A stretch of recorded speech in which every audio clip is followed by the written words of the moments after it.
မယ်လေဆက်စုရဘာကြီးလဲလို့ဆက်စုရ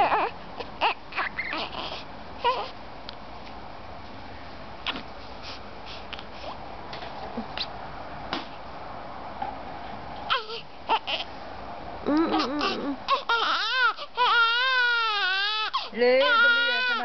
လေး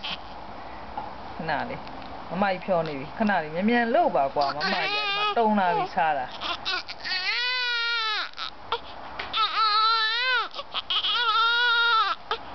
ချိမဲကမကြီးဘေးဖက်တော့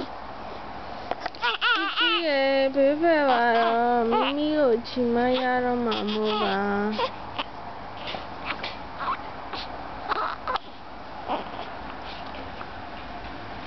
30ပဲနော်မကြီး40သမီးညမလေးမများလေးထက်မပြည့်တပြည့်